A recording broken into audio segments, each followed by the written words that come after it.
I'm not sure I've seen a 6th Premier League game of the season ever celebrated bigger than that. That's how important that game was. And it was to do with their football that they penned Newcastle in. It was to do with their spirit. It was to do with their emotional control. More than anything, they had to believe in it.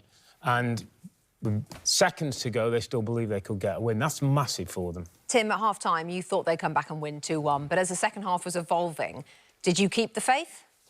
Well, they have shown me that they're willing to continue to drive the extra mile. I mean, not just going that way. Declan Rice, he's a 6 or a double 6. There are times in the game, and we saw it, where they're piling forward, and he's the one that says, I'll get it. I'll get in a foot race, and I'll track all the way back. So they do that as a group. And look, Mikel Merino, there's something about this guy. He's not really a striker. He's not a classy stroke it around the park midfielder. He just has a knack for getting in the right places, and he shows that every time that the manager puts him on the field. To your point back, so about, you know, did we believe as the game's going? I think the most was like, I'm not an Arsenal player, I'm not an Arsenal fan. It doesn't really matter what we think. If that group in there, if they'll be in the dressing room now and they'll believe, and that will give them another reason to believe. And this was a big kind of what-if game for Arsenal. What if they don't get the job done? Are they really in a title race? They've shown that they're going to push and they're going to go as far as they can. Do you think it could be a turning point for them, that today? Yeah. The way it happened as much as anything else, Tim? I think so. I also think that as much as we're all probably on the outside, like, wanting this Arsenal team to go full throttle from the beginning of the game all the time, I just don't think that's who they are. That is who they are. Enough quality in the end and enough belief to have to grind out results when they need to and play well in other games. So I think they've always had that belief. I'm not sure if it's a turning point per se, but they're certainly have Liverpool in their sights. A word for Newcastle United, who've had a couple of moments this season, tough ones. I can think about the one against Liverpool and then today. What do you think is not quite working for them to hold on to leads and to pick up more points, Robbie? Well, today, a little bit of game management. As you say, if the goalkeeper hands onto the ball, you know, they get a point. They're still betting players in. Anthony Gordon, I think, disrupted things when he was suspended. Nick Woltemade has shown that he can get goals if they get service. So there's still parts for the Eddie Howe's team to come together. I think defensively they're pretty strong. I like the midfield 3. But there's still work to do. And at home, when they get settled, they'll still be a threat. I mean, it seems crazy and easy to say, but, like, what you just said, they're getting players back. Woltemade looks like he can get goals. Defensively, yes, they are sound like...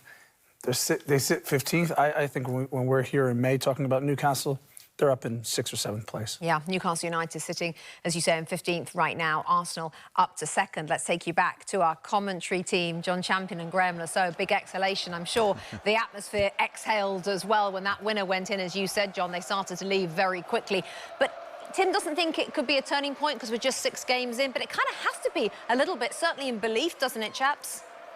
Well, it can only help, can't it? I wonder, what did you make of that from Arsenal's perspective, Graham? Well, I think the positives for Arsenal in terms of their ability to keep pushing, to keep the sort of the frustration levels that you could see were starting to show, to keep them in control.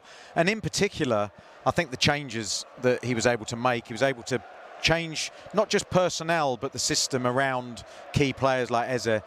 Odegaard coming on added another dimension to that team. He got Lewis Skelly in down that side when he came on. So the adaptability of the team, given the situation, I think was remarkable. But they maintained the core, which was set pieces and intensity of keeping Newcastle on the back foot. And it felt like they wore them down in the end. And if you're Newcastle, what are you doing on the way home tonight? I mean, all of us players have been in that situation where you feel like you've earned the points and you come out, you know, with a defeat. So there's always a bit of soul searching. There's always a bit of, I suppose, talking amongst each other, what you could have done differently, what you could have done better. The guys have illustrated a couple of individual mistakes, but I think overall Arsenal, we discussed, deserved to win that game. I think Eddie Howe maybe changed the system a little bit into the 5 a little bit too early, but, you know, that's the decision he had to make. And from Arsenal's point of view, at least one thing we can definitively say is that for once they have taken advantage of Liverpool slipping up. They have, and what it does, it puts them, you know, it puts them in a really lovely position to be able to focus on the next run of games. It's a decent run of games they've got, but any team that's going to be up there come Christmas. They have to build blocks of points. So this game is only worth what it is today if they win the next 2-3 games and really get that momentum going. Yeah, well, I hope, Rebecca, that you managed to enjoy the atmosphere at St James's Park. Even if the result didn't go Newcastle's way, it was terrific theatre and great sport, a really entertaining game and a gripping one right to the end. Hi there, I'm Rebecca Lowe, studio host of NBC's coverage of the Premier League. Don't forget to hit subscribe to watch more videos all season long, and for even more Premier League content, from original series to live matches, head over to Peacock.